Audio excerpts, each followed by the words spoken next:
Yan, andyan na po yung ating mga alagang manok. Basang-basa sila ng ulan dahil malakas ang ulan kagabi rito.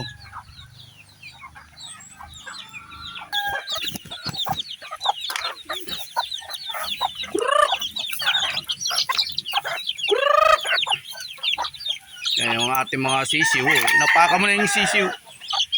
Ating mga sisiw, ayan.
Uy, may paluin yan.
Tuh. Tuh. Tuh.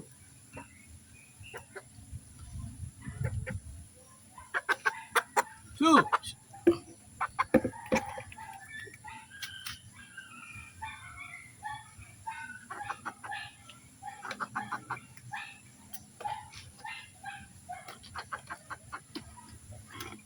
Tuh.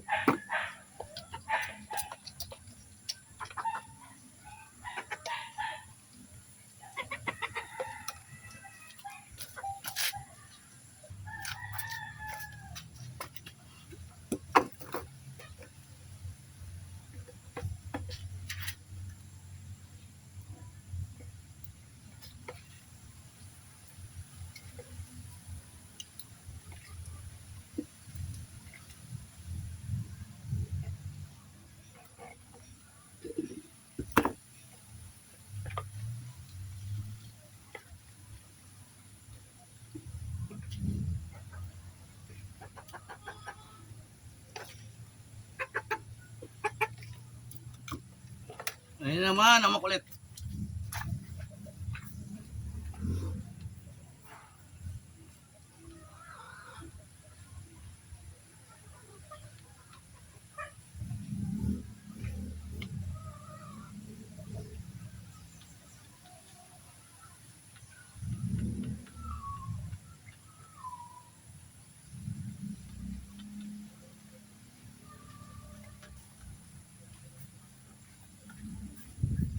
Makulit ka talaga, ha? Oh, makulit talaga to. Shh.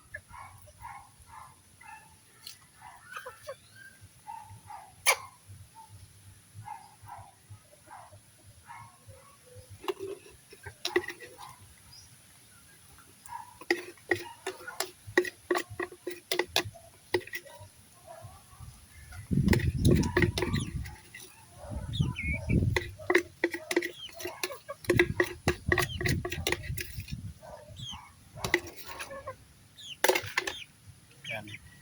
Yan na po yung ating mga manok na talaga naman sa umaga puspusan ng ating ginagawa para mapakain natin sila. Kaya ayan na po, malalaki na po sila. Mga ilang buwan po, titilawak na po yan. Anong araw, anong buwan ngayon? Mga October o. Titilawak na po yan. October, September. Titilawak na po yan. Yan. Awatin na natin at nakikisalo na itong mga babae na to. Ito ang mga gagawin kong bagong inahin. Yan. Dahil itong mga ganito, gagawin po natin inahin to. Ayan. Kulay brown. Parang kulay brown na po siya. Yan. Dahil lahi na po ito ng lemon sweater natin. May dugo na po ito ng lemon sweater natin. Ayan. Tapos yung mga paa nila kulay gray. Gray. Karamihan ng mga babae rito, ang paa nila kulay gray dahil nagmana rin po sa kanilang nanay.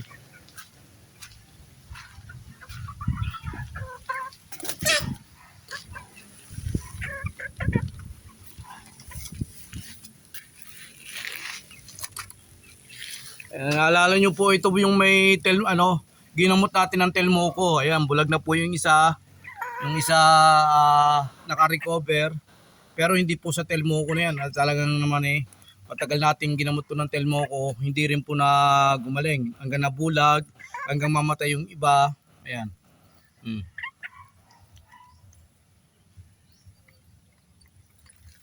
Ito pa yung ating mga ibang lalaki. September, October, September. Yan, magtitilawak na lahat ng mga manok natin. Ayan. Oh. At malulusog naman sila dahil yun nga sa pinapakain natin na talagang sulit naman po sila sa ating pinapakain.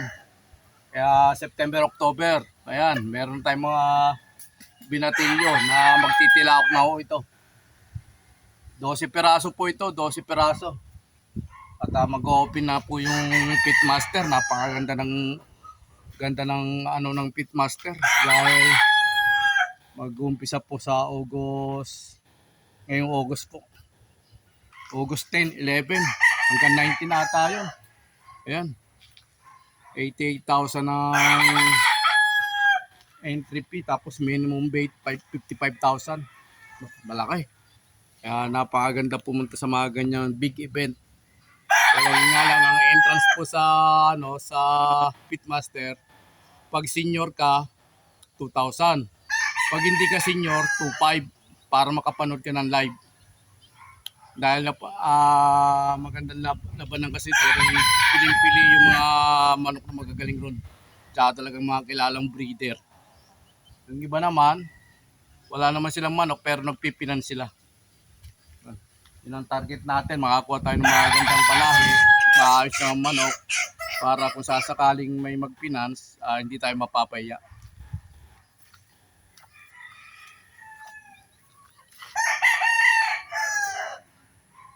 Marami pa tayong gagawin, may gagawin pa po tayong iba. Walang po tayo ng itak dahil meron tayong kukunin. Dahil tapos na tayo magpakain sa ating mga alaga manok, meron tayong kukunin na itak rito. para tayo may gawin na naman. Please follow and share to my YouTube channel. Huwag po kayo magsawa manood at mag-share po ng mga vlog ko po. Pakisuportahan niyo po ako sa pag-vlog ko.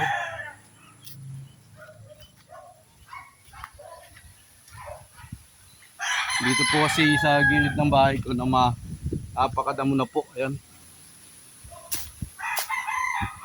Kailangan natin tapasin na rito. Ayan. Tataba ng kangkong rito. May tanim pong kangkong rito. Matataba po.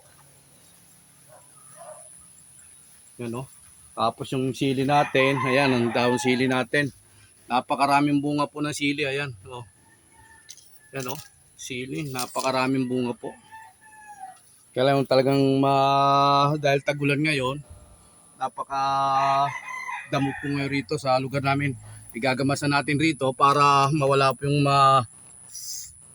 damo-damo. Tingnan mo yung aso rito, may umalulong na pag tumatawol kala mo gabi. O yan o. Naririnig nyo po, aso po yun ng kapitbahay namin pag umalulong. Ganyan o, kakatakot pakinggan.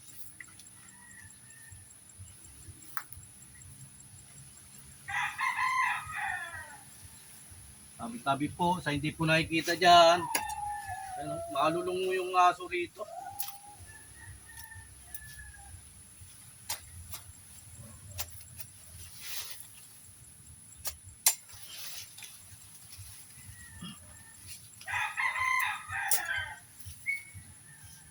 Nakakatakot yung alulong ng aso na yun.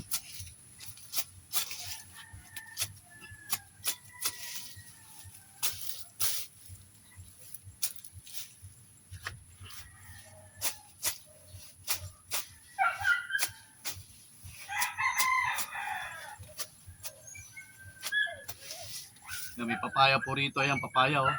Ito. Habang wala tayong biyahe ng jeep dahil ang bumiyahe po ng jeep ay yung anak na may-ari, tayo naman ang gagawin natin, magkakamas po rito tayo sa mga gilid-gilid na ng bahay natin dahil talaga napakasukal na urin dito.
Tabi-tabi po sa hindi nakikita dyan.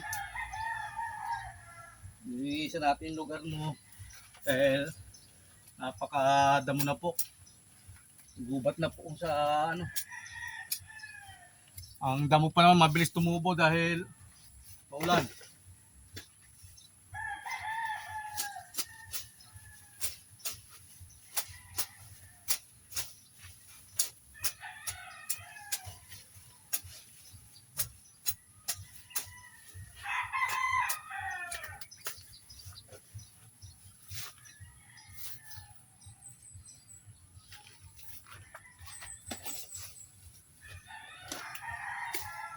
Dati naalala ko, kasagsagan po nung pandemic, ang mga ganitong paso, mamahal. Bibili ka ng paso ng ganito, mamahal ng paso ng ganito. Kalakasan po ng mga halaman dahil walang ginawa yung tao dati. Puro halaman ang ginagawa. Kaya ang may tanim na halaman dati, napakamahal.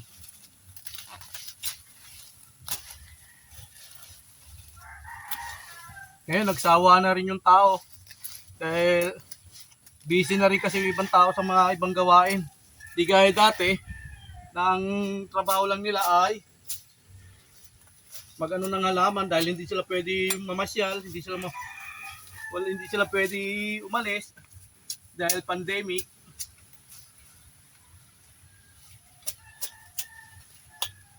Kaya tiba-tiba rin po yung dating may mga halamanan. Laki ng kinita nila ron. Dahil karamihan nun ng tao, naghahalaman.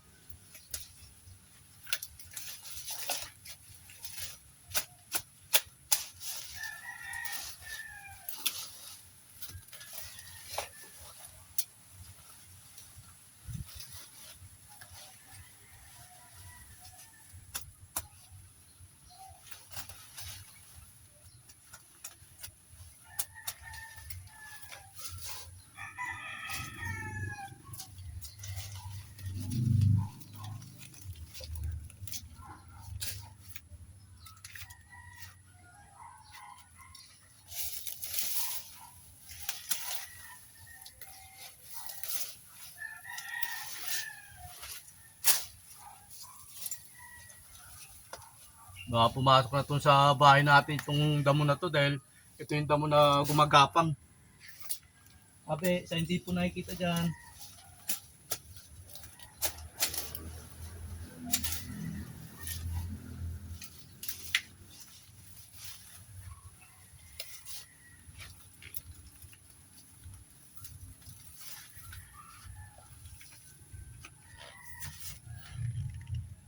May mga kangkong po tayo rito na nabuhay.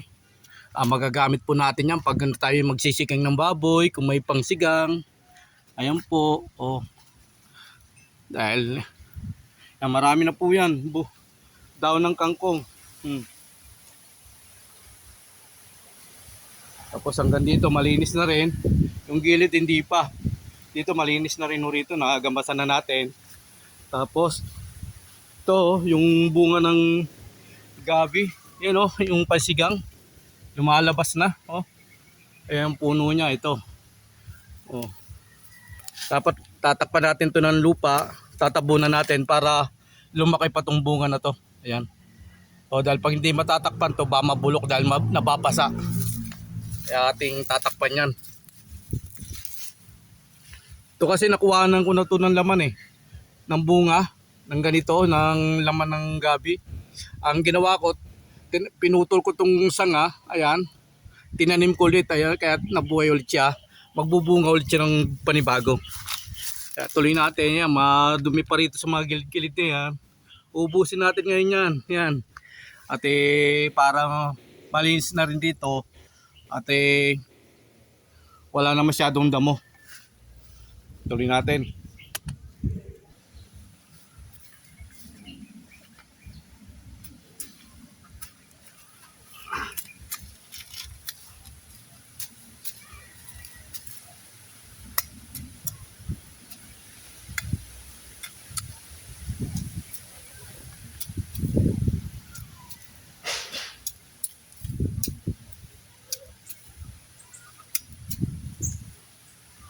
Siya kasi may nalabas na daga rito nakikita natin.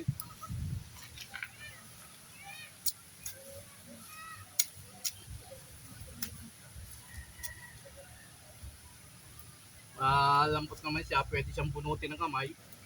Galing pa rin yung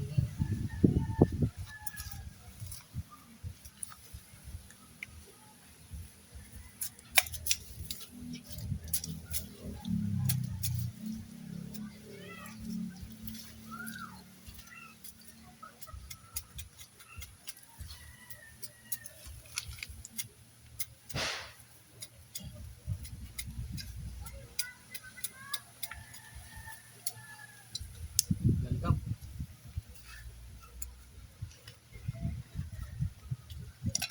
Bukay na tayo rito para itabon natin doon sa ano.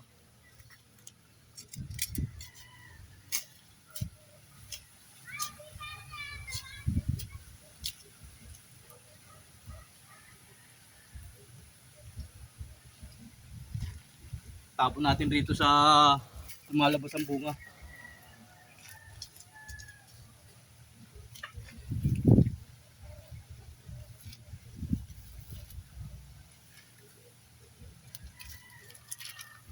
Baka kasi mamatay eh. Mabulok.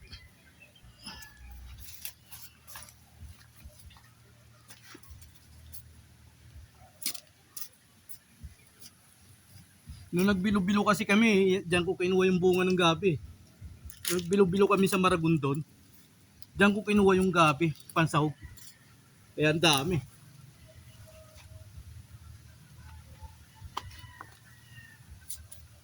Sayang mo kasi. Pag bibili ka sa palengke, kinikilo yan. Eh dito, yan, tumubo na. May bunga na. Tatakpan mo na lang. Para hindi mabulok ang ano.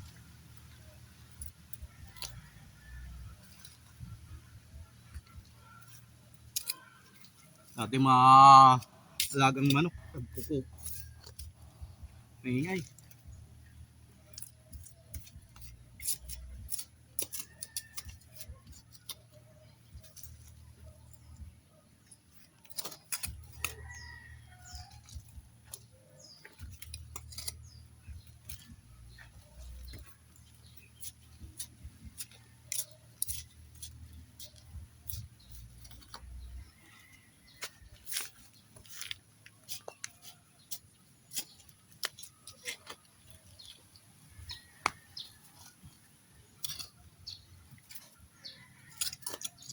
Pati ito isa, damay na natin para mamunga ulit. Maglaman siya ng gabi ulit. Naku, titigil tayo sa pag ano, maambon.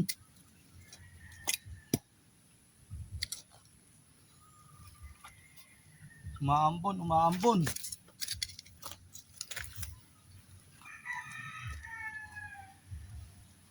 Yan. Tigil muna tayo at umaambon. Silipin natin yung ating nangingitlog kung may nangingitlog na. Ayun, may isa nangingitlog pa o. Nangingitlog na naman. Ayan. Yan. Nangingitlog na naman. Ito, ilan na itlog dito? 4. Apat na po yung itlog. Nakakain na sila. Ba, hindi nagubos sila ng pagkain. Ayan po, hindi nila naubos pero malalaki ang butchi na sobrang nata sa ating nilagay. Pero hindi natin kukunin natin yan, ipapakain natin sa iba. Please follow and share to my YouTube channel. Pinagpalang umaga, Kalayaan Kabuhayan, umabot na po rito ulit. Pag po kayo magsawa, manood ang mga vlog ko, paki-like, subscribe, supportahan niyo po ako.